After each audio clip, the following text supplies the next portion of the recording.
This is our Terry Executive Education Center, which has started as a location for our executive ed program, our executive MBA in particular.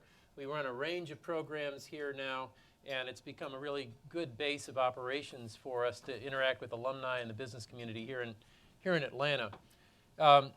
As you know, for us to run Terry Third Thursday, we rely on a lot of people. Our alumni board, we also rely on sponsors. We couldn't do this without your support. And we got a group of people here from Bank of North Georgia, our corporate sponsor. I want to thank you very much for your support. Let's give them a round of applause.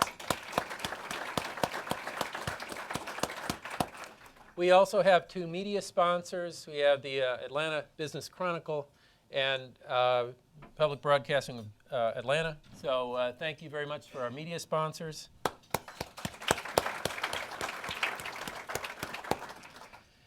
Now, if you've been coming to Terry Third Thursday for a while, then you've heard me talk about the Deer Run Fellows program. It is a class. It is also an out-of-class experience, so not your traditional PowerPoint, textbook, chalk lecture kind of class. This is something that we started with Doug Ivester, the former CEO of Coca-Cola, and it's highly selective. You have to be nominated for it, and then there's a selection process, which winnows about 100 nominations or so down to 8. We have a couple of those students with us today, Trey Sinyard and Jean Liu. So, I hope if you haven't had a chance to meet them, that you try and do that before the end of your time here at Terry Third Thursday. So thanks very much for being here.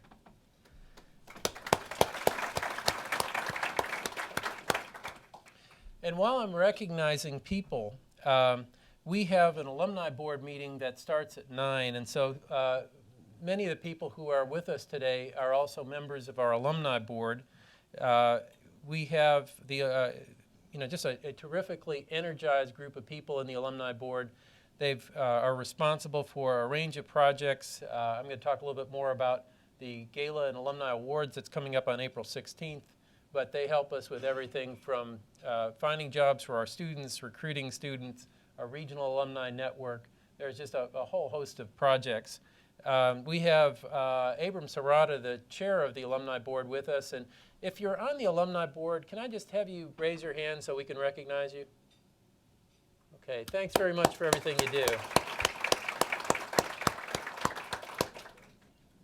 Now, I want to briefly mention a couple of our upcoming speakers. Next month, on March 17th, our speaker is Lewis Miller. Lewis is the general manager of the world's busiest airport, Atlanta's own Hartsfield-Jackson International Airport. And then following that in April, on the 21st, we have Gary Stokin. Gary is president and CEO of the Chick-fil-A Bowl, and he is also the chief executive of a proposed College Football Hall of Fame that is designated to start in 2013 here in Atlanta. So I think those are a couple of interesting programs I hope you are able to attend. I mentioned our Alumni Awards and Gala a minute ago. Let me say just a little bit more about that. The Alumni Awards and Gala will be on April 16th. The Alumni Board hosts that for us, and it is a fundraiser, but it's also an opportunity to recognize 3 of our most distinguished alumni. We're going to hold it at the Intercontinental here in Buckhead, and this year we'll be honoring Bill Douglas, Terry alum and also Chief Financial Officer of Coca-Cola Enterprises, Andy Gertner, EVP of Cushman and Wakefield here in Georgia, and Mylese Wen. Mylese is Group Manager of Weber Sandwick in New York City. So I hope you're able to attend that very, very nice event. Now, as you know, I typically will introduce our speakers, but this time I want to turn things over to Mike Ostergaard. Mike is going to introduce our speaker. He is with Accenture. He is the North American Managing Partner for Accenture's corporate strategy practice, and he's been with Accenture since 1998. Prior to Accenture, Mike held management positions at the Coca-Cola Company and Ernst & Young. In addition to his undergraduate degree from the Terry College, Mike has his MBA from the Harvard Business School, and he's been active on our alumni board since 2007. So, Mike, can I get you to come on up and introduce our speaker?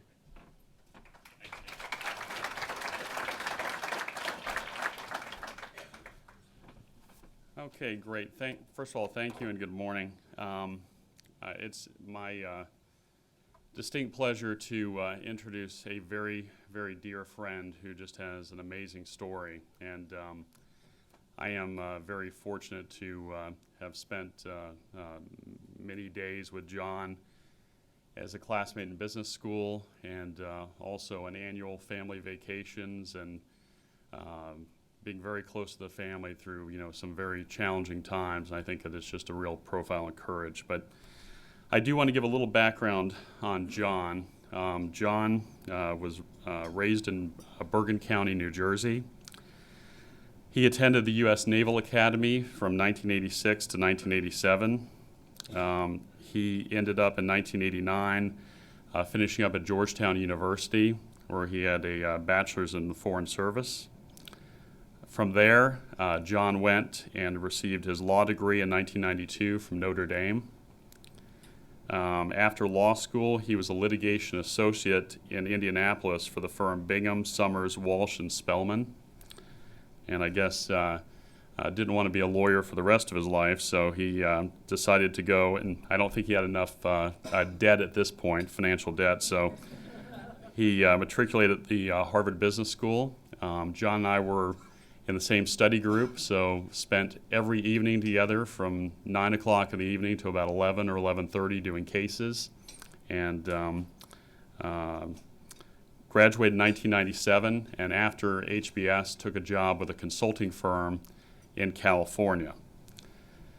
It was at that point that John and his wife Eileen's life changed forever. Their two children, Megan and Patrick, they actually have three children. Two of them were diagnosed with a fatal form of a neuromuscular disease called Pompe disease. And basically the life expectancy was, maybe 3-4 years of age before they would pass away.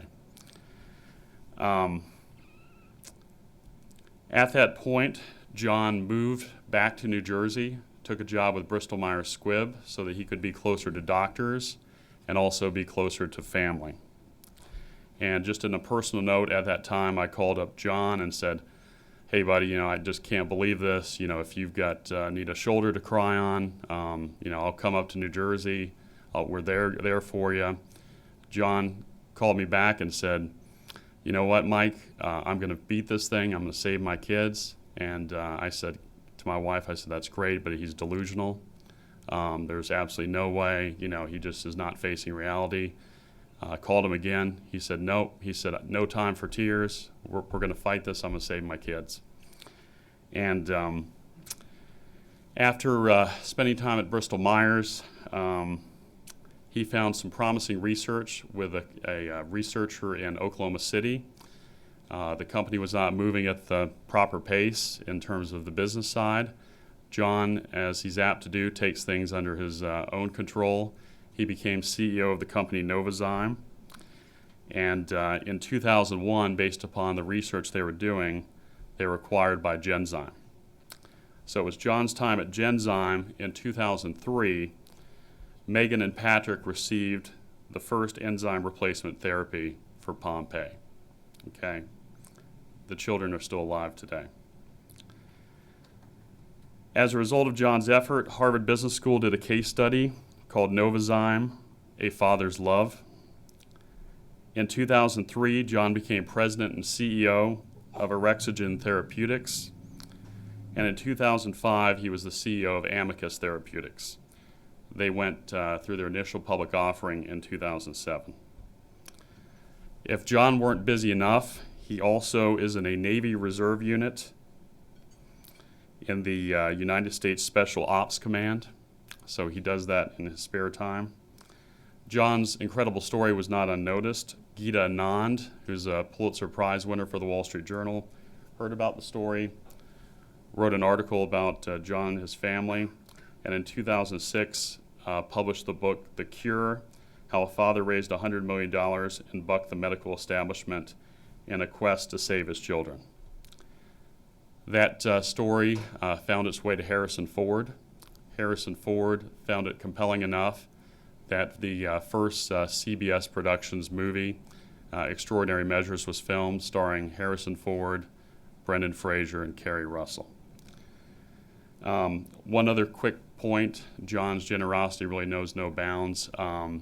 In addition, as a favor to me, flying down here from New Jersey, very busy schedule, John also gave an incredibly nice auction item to the Terry School for people that were allowed to go and actually go on the set of Extraordinary Measures, meet Harrison Ford and the cast. So that raised a substantial amount of money for the Terry School. So I could go on and on and on, but the first thing I would like to do is kick off a little bit of a video that will give a little more context into John's story, and then we'll have John come up and speak.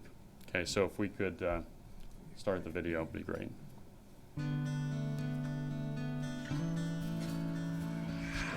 We received Megan's diagnosis probably about 9 months of age. They told us it was a very serious disease.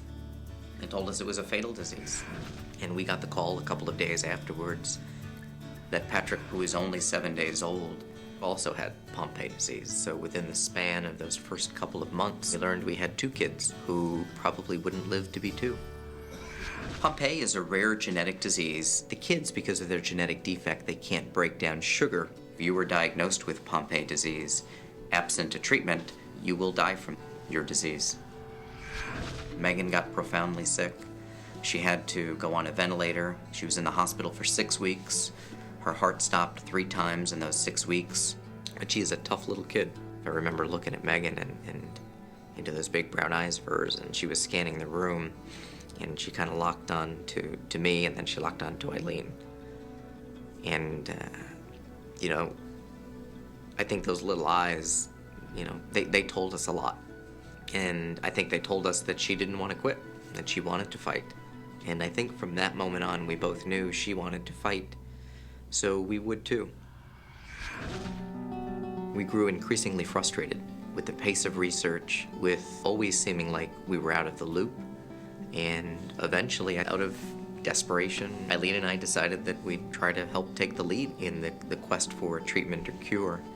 And I went in the next day and told my boss that I'm going to step away from a secure job, and you know, the pay and the stability for us, the health insurance, all of that, and take a chance on starting a business. I had a lot of confidence in John, and I knew that if he was comfortable and had done the research and had done the homework and knew he could do this, I just needed to give him my full support. I had very, very limited experience in the medical world, and there were tough times. There were times where we were frustrated, times where the kids were so very sick, and times we just wanted to let nature take its course. But eventually we saw some very positive signs, and that was just so amazingly exciting. Then, of course, you start to think, okay, how can I quickly get Megan and Patrick on it? Because I was an executive of the company developing the drug, hospital review boards were not comfortable with my kids being in a clinical study. So I made it easy for them. I quit my job. I remember the day the kids were first infused. I got to press the infusion button to start Megan's infusion. Eileen got to press Patrick's.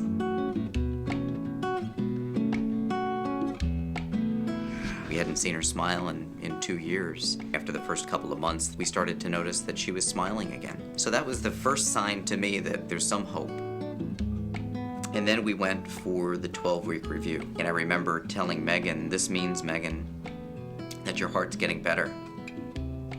And it means you're gonna live to be an old lady.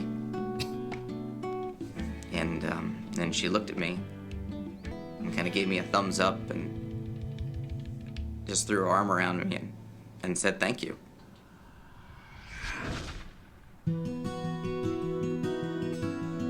So that's the house on the left, Megan, right there. That green one with the tents around it. Hey guys, listen up. Just want to introduce our real Megan and Patrick and John Jr. that are here today. John is a remarkable person. It's the power of his love for his kids to overcome extraordinary, difficult circumstances. John's the kind of guy who said, no is not acceptable. I'm going to find a way to turn no into a maybe and then maybe into yes.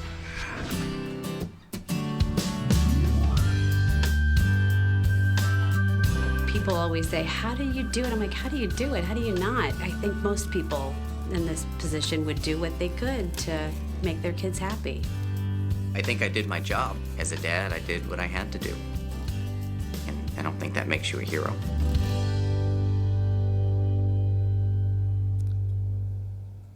Okay, great. I'd like to introduce John Crowley.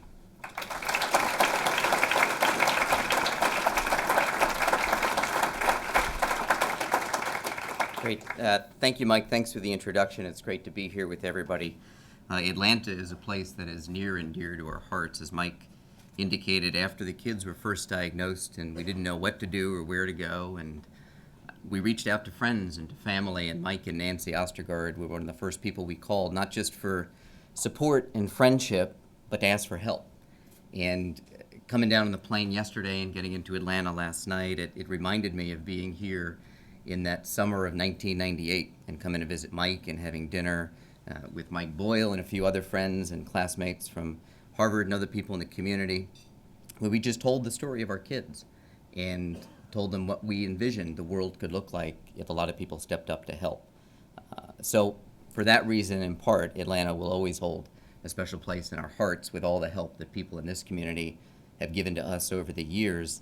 It is also, in my current role, running a public biotech company today focused on human genetic diseases, a place where at Emory University we do a significant amount of our clinical research at the Institute for Genetic Medicine with Dr. Paul Fernhoff and others there. So you've got some remarkable docs in this community as well.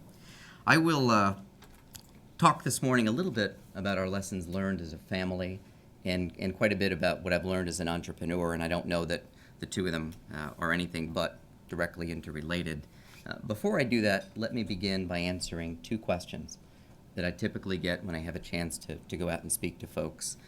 One is, how did a movie come to be made about our lives? And two is, how are the kids today? So, as Mike indicated, Megan and Patrick began to receive that life-saving enzyme therapy in January of '03, January 9th, 2003. It would have been my dad's 60th birthday. It was a special day. And it was a great year, and the kids started to get stronger and healthier and begin to do so many things that we'd wished and dreamed that they could do. And by the summer of '03, in August, the Wall Street Journal reporter Geeta Anand wrote a front-page story about our family's journey. And it's interesting, when they write a story in the journal, they spend weeks and weeks of interviews and background, but they never tell you when it's going to appear. So I kind of would wake up every morning. I happened to be on the road in California. Eileen called me at 5 a.m. California time, said, go get a Wall Street Journal. So I was staying at a little Holiday Inn near an airport, so I had to travel around, found a journal, and I saw my little pencil picture, and Eileen's below me, and a nice title in there. A lot of people read that story that day.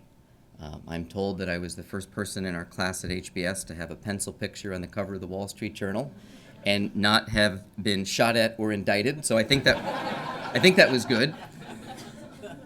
One of the people who read that story was Harrison Ford.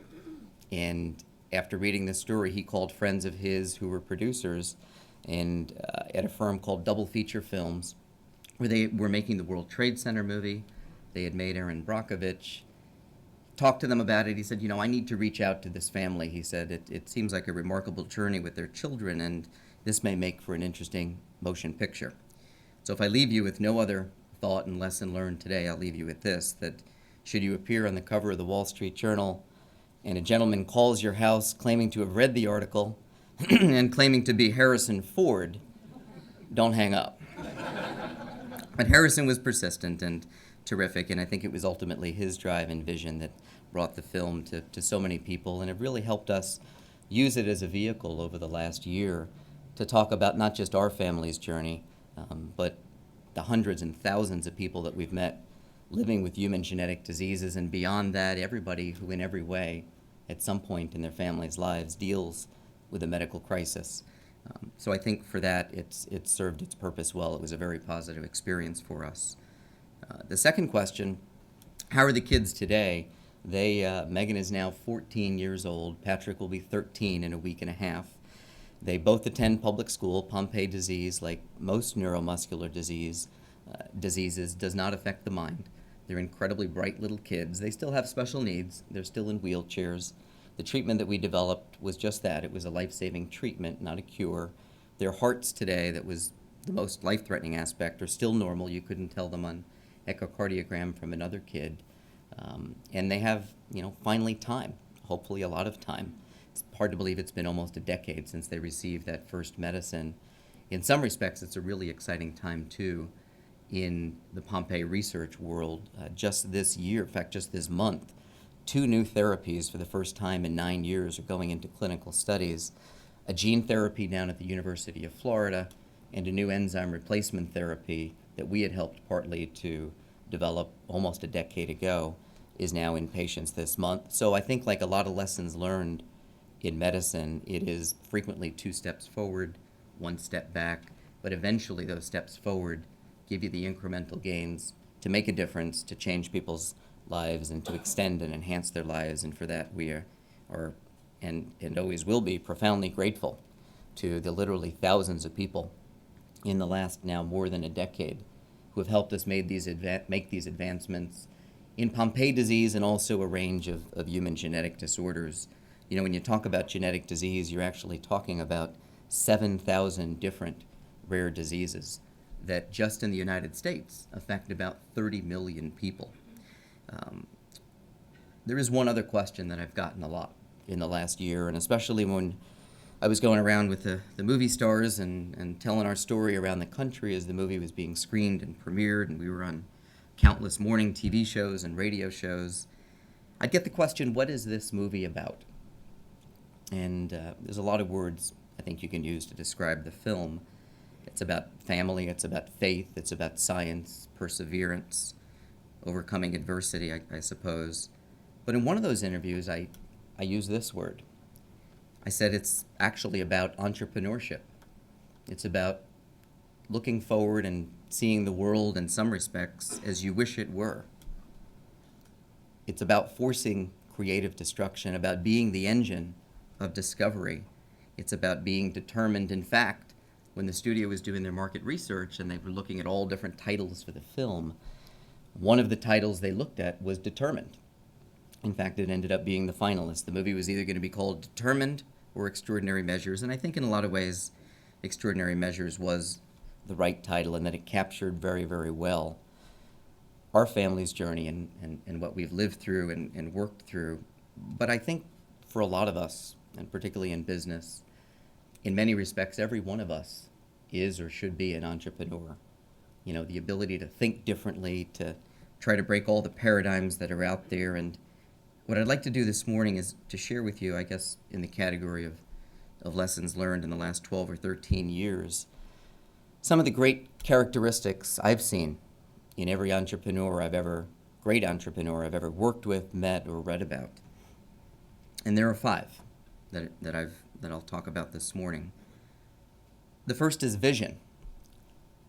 And, I know Atlanta is growing now in terms of biotechnology presence. In fact, 2 years ago, the Biotechnology Industry Convention came to your wonderful city. About 100,000 biotech people descended upon Atlanta. It was a great, great conference for us. And I know there's a lot of early and some later stage companies here in Atlanta. But when you think about it, it's an industry that's only 34 years old. And it came about because 2 guys had an idea. It was one 27-year-old venture capitalist and a 39-year-old scientist. And this venture capitalist, who was a young associate with a firm, Kleiner Perkins, out in Palo Alto, Menlo Park, he had an idea. He'd been reading.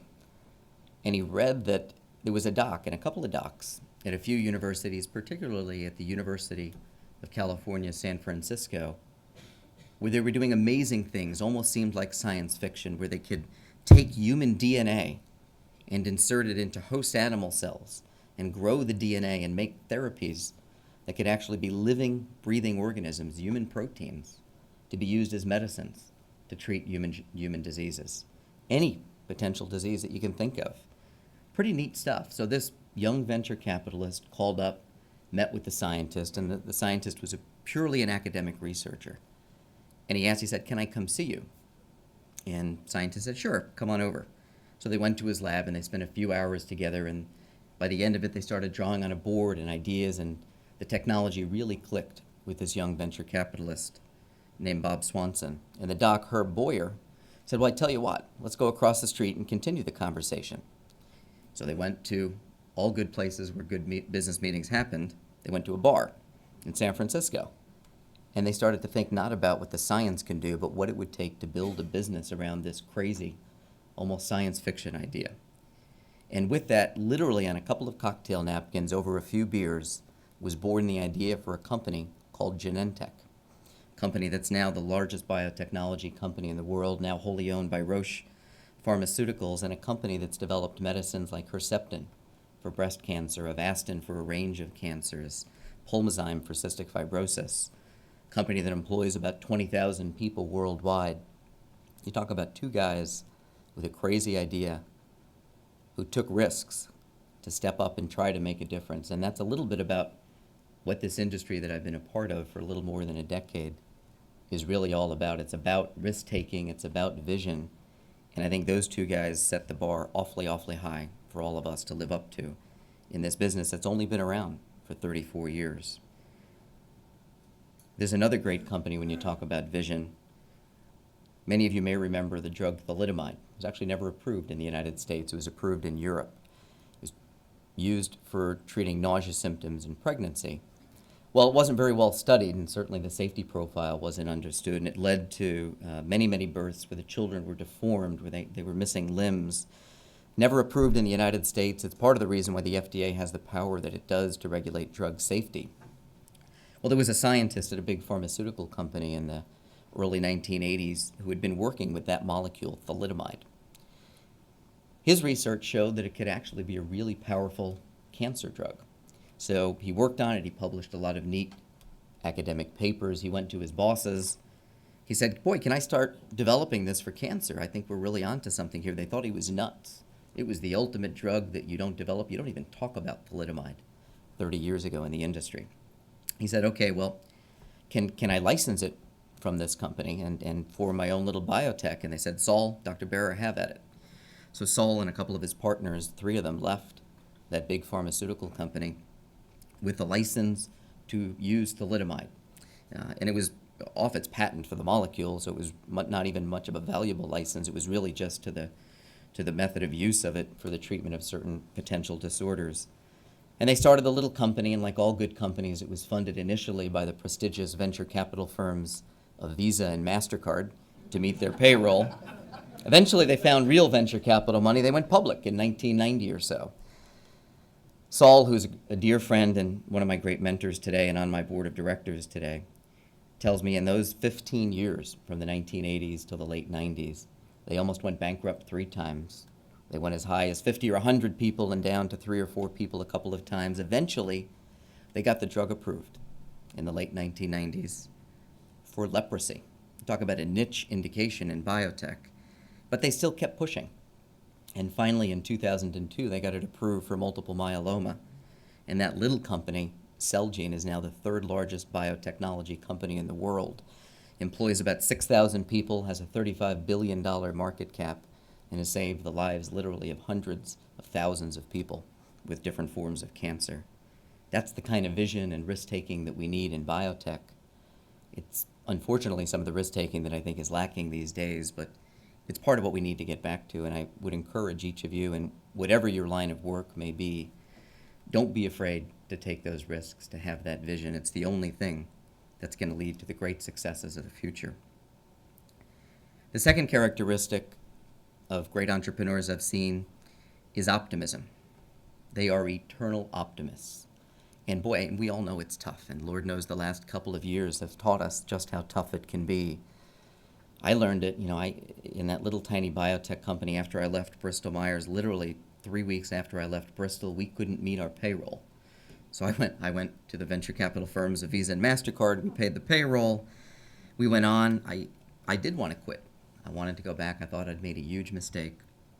My mom actually had sent me. I didn't have a lot of decorations in my office small little office in Oklahoma City, I had a picture of the kids and I had a picture of our family, and then my mom had sent me a tiny little plaque. It was actually a bookmark from Barnes & Noble, and it was a quote from Winston Churchill. And it said, quite simply, but I think powerfully, never, never, never quit.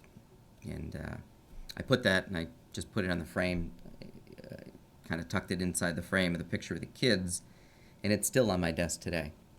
And I have to tell you, the lessons that I've learned from so many great people about what it takes to always be optimistic, to realize that no matter what the setbacks are, and you're not only going to have setbacks, you need to expect them and figure out what you're going to do next, is an incredibly powerful lesson. We've learned a lot from a lot of great entrepreneurs. We've also learned a lot from our kids. And I think many or all of you as parents in the room will know that as difficult as parenthood can be sometimes, it is probably the greatest blessing in life. And we learn more from our kids, and we've learned more from our John, Megan, and Patrick, I think, than we've ever taught them, without their ever knowing that they're teaching us along the way. And my daughter Megan is an amazing little kid. You talk about tough, gritty, smart, feisty, and for those of you who've seen Extraordinary Measures, the young girl who plays her in the movie is absolutely Megan. They screened 2,000 young actresses around the country to find an 8-year-old who was that tough, that precocious. Every morning when I get ready and I'm home, it takes Megan 2 hours in the morning to get ready with her nurses and Eileen, and just to get her medicines, her physical therapy, get her in her wheelchair, to make sure she's in public school by 8:10 every morning. And as I'm getting ready and rushing around and the Jack Russells are bouncing in the house and I'm shaving, getting my tie on, almost every morning Megan comes rolling in the wheelchair. And the same scene has played out for, thankfully, a long time now. Megan will come in the morning, I'll say, "Hey Megs, how you doing?" And she always answers with the same one-word answer. "Awesome. I am awesome, Dad." And I got to tell you, if you ever saw Megan on the street and I gave you a piece of paper and I asked you to write 1,000 adjectives, you'd probably come up with, sweet, pretty, warm, compassionate. There's plenty that you'd see in her just by looking at her. I don't think anybody would write down the word awesome, looking at a little girl with all of her physical challenges. But I think she says it for a couple of reasons. I think she says it because she knows it's what we want to hear as parents. I think she says it too because she really believes it. And I think in her own way she realizes that despite all of her physical challenges, in a lot of ways she is blessed. And I think that's an amazing lesson for us in optimism and in never feeling sorry for ourselves. As big people, sometimes we get down a lot.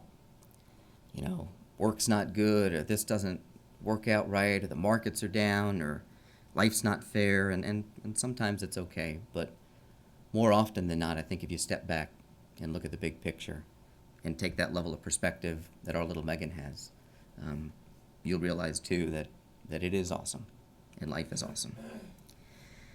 The third lesson too I've seen is that you can't do it alone. When I went out to Oklahoma and Mike said I'm kind of hard charging and we were going to change this, and that's true, I hope. And I realized too that I didn't know anything about science and had to go out and find the best and brightest scientists and doctors I could, and business people and drug developers. That almost comes, I think, from experience in business, realizing you need all those special skills and expertise. But there are times when you really think you're in charge and that things are going your way, and even then, in the most sudden of moments, you have to rely on people when it's really uncomfortable to do so, when you're never expected to do so, and when you never planned to do so. I'll share with you this quick story about how I learned that you really can't do it alone, and sometimes you have to rely on others, even when you think you've got everything under control. The kids were getting their medicine throughout 2003, and it was a great year, and they were getting stronger, and we were able to take them on vacations and trips and things we hadn't done, and thankfully that continued into 2004, and by November of 2004, Eileen had a great idea that we would do something that we'd never done as a family, that I'd never done even as a kid growing up in New Jersey. When you live in New Jersey, one thing a lot of families do, the end of every November, you go to New York City and you watch the Macy's Thanksgiving Day Parade. I came from a family of Irish cops. We went to a lot of St. Patrick's Day parades in New York. But I'd never been to a Macy's Thanksgiving Day parade. And I said, Eileen, that's a great idea. Let's do it. And the kids were stronger. We had had a lot of help with nurses. We had made a couple of dollars. So I said, let's go ahead and plan this wonderful trip. And we did. And we got a big suite at the Plaza Hotel and rooms. And my grandmother came down and Eileen's folks and aunts and uncles and everybody. We get into the city on Wednesday, and we had planned this all out. The vans were there. The hospital supply company had special beds in the hospital rooms. Everything was going great. The kids were shopping. We took them to a play. We went out to eat. And Thursday morning, we got up, and it was a nice November kind of blue-gray day. And we come out of the hotel. Of course, we're running late because it just takes a long time to get the whole Crowley fun machine going, and we walk out. Now, I remember from my days going to St. Patrick's Day parades, you come out somewhere near the Plaza Hotel there on Central Park South, you make a right, you kind of stake out your spot on Fifth Avenue, and you watch the bands and bagpipes and everybody go by. Apparently, this Thanksgiving Day parade is a little bit different. First of all, you got to go left a few blocks, and you got to head toward Columbus Circle because it goes down 7th Avenue. Well, we make a left, and we head down Central Park South. There's no cars. It's only pedestrian traffic. And everybody's following him. We got, Megan zooming in her wheelchair, and John's pushing Patrick. We got the new Jack Russell puppy on Megan's lap. We've got everybody in tow. We had a couple of the kids' friends with us. I didn't even know. Everybody was coming. And I look up, and there's about 3 blocks of humanity in front of me to even get to Columbus Circle. And I started to think, I'd never actually planned on how we were going to see or where we were going to see the parade. So I start, to get a little bit anxious and thinking, and everybody's all excited, and I thought, what am I going to do? So Eileen's starting to get a little concerned look on her face, and I look back at Eileen and the kids and Eileen's folks, and I kind of give them that reassuring dad look, because I'm dad, and certainly I have a plan. It's not much different than being CEO, by the way. So I walk up to a police barricade, and I start to move a barricade, and this big, burly police lieutenant walks over, the tough New York accent, and he looks at me, he goes, "Buddy," he said, "don't you dare." And then he stops. And he looked over at the kids. And he said, "Wait here." And he came back about a minute later, and he had 2 young patrolmen with him. And he started to move the barricades out of the way where they had carved out part of the center of the street. I thought the kids would have a better view even 2 or 3 blocks away. And I started to say, "Thank you." He said, "No, follow me." And over the next 10 minutes, he proceeded to clear, I don't know how many thousands of people out of the way, yelling, "Get out of the way, make a hole." I think in a way only that the NYPD can do. And so we all go, and now I look back to make sure everybody's in tow and following, and also give the nod that surely I planned this. I'm sorry the officer was a minute late, but... And we get all the way up, and now by this time we get close to Columbus Circle, and people are sitting down, the first couple of hundred people. And God love them, they've probably been there for 3 days staking out these seats. But the lieutenant wasn't done. He asked everybody to get up. And by that point, Megan in her 300-pound wheelchair was going to assure they got up. We got to the barricade up front, and the kids had the most magnificent view. I mean, literally the floats and, Bart Simpson's heads going by and Santa's 3 blocks up. It was one of those magical moments. And I turned to the lieutenant, and I started to say thank you. And he looked down, and he wasn't paying attention to me at all. He was just watching the kids. And he realized still that where they were, and given their height and their wheelchairs, that the barricades were just at eye level. So he said, wait.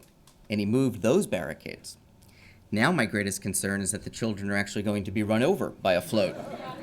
But they're on the circle, and they're watching it. I mean, it's just one of those magical moments. And I finally again turned to the lieutenant and the 2 young patrolmen, and I said, "Guys, thank you." I said, "I don't know how I would have done that. I couldn't have." And this big cop looked at me and kind of put his hand down on me. He said, no, that's okay. He said, "God bless you guys." He said, "You made my Thanksgiving."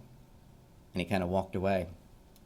And, then, and I think in the years since, Eileen and I have had a chance to reflect on that moment. And you realize that, I think there's 2 lessons there. One is I really thought I had everything planned, but I never could have made that happen. But that stranger did. And he wasn't doing anything that was in his job description that day. He just stepped up to do something pretty extraordinary himself, and he did it, I think, because it was in his power to do, but also because he sensed it was the right thing to do. There's also a lesson, I think, implicit in that story about the nature of giving and the circular nature. I think he was very sincere when he said that made his Thanksgiving. And I don't know, maybe somewhere in Staten Island there's a police captain by now who still tells that story of those two little kids that and that family that he helped that day. And I know a lot of you spend a lot of time making sure that the Terry School continues on its mission and what it does, and whatever philanthropy and group that you support most, whatever it may be, I'd just encourage you to do it as most excellently as you can, because it really can make a difference, and I think ultimately can enrich your life. So you can't do it all alone, and I can tell you another great lesson that I've learned in life is the importance of humility. As a public company CEO these days, it's really easy to be humbled. But sometimes you have great days, and in biotech our medicines succeed, and I could tell you back in May of '07, when our little private company was ready to go public, we were the darling of Wall Street. And every bank wanted to take us public, and we had JP Morgan, Morgan Stanley, Merrill Lynch, Lazard. We had all the best banks on our cover. We went out on our road show. We had more people wanted to meet with us than we had time. They give you these big private Gulfstream planes to fly you around. You go to Europe. It's a really intense 2 weeks, but as an entrepreneur, you feel pretty good about yourself that you'd built something that people really find valuable and interesting, and something, in our view, that could really make a difference in people's lives. So we go through this whole IPO, and for our venture-backed board, where sometimes there are difficult discussions with a venture-backed board, they couldn't have been more complimentary. They thought it was terrific. So we go out, we finally fly back to New York, we have our board meeting, we accept the deal that the bankers give us, we raise $75 million. They put a $300 million valuation on our new little company. We'd made a dozen millionaires in that 60, 70 person business. We had tons of capital now to do all the research we needed. The next morning, we watched the stock open on trading on the Morgan Stanley trading floor. We go around all these TV shows, and I bust the whole company in for a party. We close the NASDAQ. We're on CNBC. It's just a wonderful time. Company had a great party that night. I stayed for a little bit. Eileen was in town with me, and I was tired. We'd been gone a long time, so we decided to go home. And I got home about 10 o'clock that night. I checked on the boys, and they're pretty sound sleepers, and they were still sleeping. And I went into Megan's room, and she's a pretty light sleeper. And her nurse had just left to check on Patrick, and I gave her a kiss, and she woke up, and she looked at me and kind of threw her arms open. She said, "Daddy." I said, "Megs." She said, "I missed you." I said, "I missed you too." She said, "How was your big business trip?" I said, "Well, Megs," I said, "you'd be pretty proud of the old man. We did pretty well." I had, my suit on and the power tie, the whole deal. And she said, "I know, Daddy." She said, "I saw you on TV this afternoon. You were closing the stock market." I said, "Yep." I said, "So how'd I look, Megs?" And she's laying there in bed, and she said, "Well, actually, Dad, you looked really, really," and I'm thinking, powerful. She said, "You looked really, really kind of short." And now Megan is the master at knowing how to damn with faint praise, and she said, "But Daddy, that yellow tie really, really looked good." Thanks, Megs. So I don't know what you say next. So she started the conversation. She said, "You going to be here in the morning?" I said, "Yeah." I said, "I'll be here in the morning." She said, "Would you take me to school?" "Sure, Megs, I'll take you to school." She said, "Okay." I said, "I love you." I said, "I love you too." And I left the room. And I think in that moment, I realized the humility of true success. And it wasn't because she teased me. The kids tease me about everything all the time. It was because she really, truly, absolutely did not care about the Amicus IPO, about Merrill Lynch or Morgan Stanley or a Gulfstream airplane or CNBC or any of it. What she really, truly cared about was that her dad was gone for a couple of weeks. And now he was home, and she missed him, and in her mind, that was a good thing, and life was back to normal. And I think that's a really important lesson in keeping perspective. It's easy when the days are tough and in some of the darkest times, but I think keeping that perspective on life and that sense of it's bigger than you and what it's all really about in the best of times is sometimes hard to do, but I think sometimes the most important thing to do. And with that, I'll leave you with the final thing that I've learned from a lot of great people, including some of the best entrepreneurs I've ever worked with. And that's about time and taking time itself. We all work really hard. Many of us travel a lot. and hard work is the price of success. But you've got to find that balance. And you've got to realize that at the end of the day, all you really have is time. There is a great book by Anna Quinlan, it's called A Short Guide to a Happy Life. If you ever have a chance, you could read it in about 20 minutes. And I read it years ago, and one of the things that Anna writes in that book, she tells a story about her mom dying of ovarian cancer and being with her in those last few months. And she said, you know what, it dawned on me that life is a terminal illness. We're all going to die from it.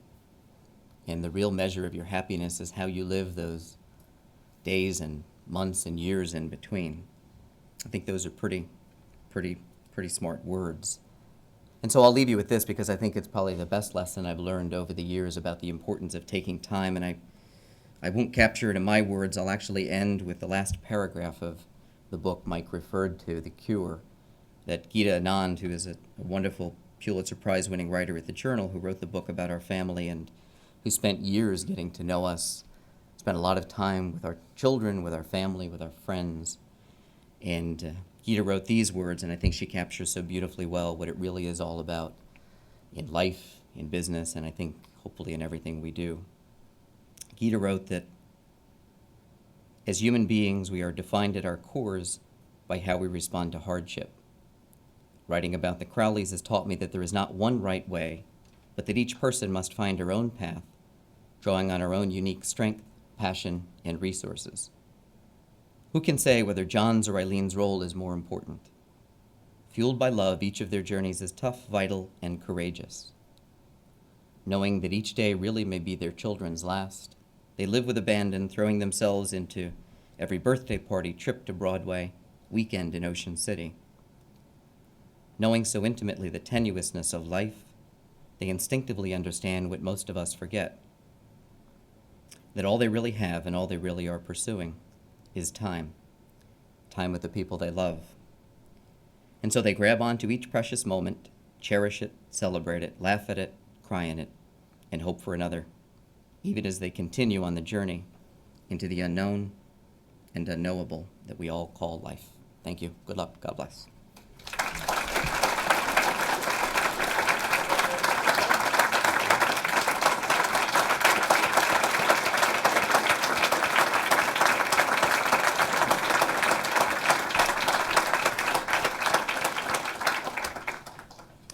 Well, thank you very much, John. That was very inspirational. If you're willing to answer a couple of questions, we have just a little bit of time here. So can I? Happy to, if anyone's got one, or I'll stay for a little bit afterwards. All right. Now, if you've been here before, you know that we are creating a recording of this for our podcast website. So before you ask a question, please let us bring you a microphone. If you just will raise your hand, we'll get that over to you. So any questions?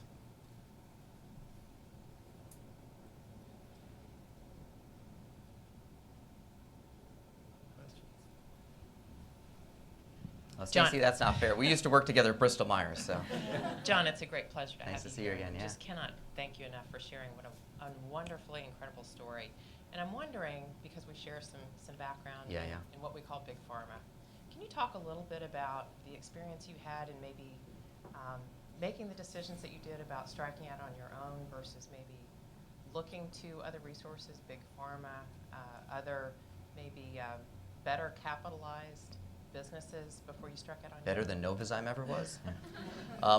We had actually tried that when the doctor, great researcher who had developed some of these early technologies, wanted to license it out of the university and put it into a company. He just couldn't raise capital and couldn't find a CEO, and I think it was literally, again, more out of frustration than anything that late one night on the phone I said, well, hell, Bill, why don't I come out and I'll run it for you? But for wanting to do something for our kids and just keep moving the ball forward, I never would have left Bristol Myers. I really, really liked it there. It was a wonderful company, incredible people, really secure. So, for me, I never would have taken that risk. That's a hard decision, especially in this economic environment, to decide when it's your choice, when you're going to leave the security of a larger, big company environment and strike out on your own. And that's something that's really personal to everybody. I'm just really thankful that people in this country do it so very often.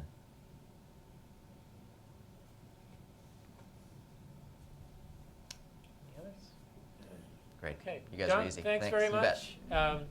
On behalf of our college and from our alumni board, I'd like to present you with this glass beautiful. sculpture from local artist Loretta Eby.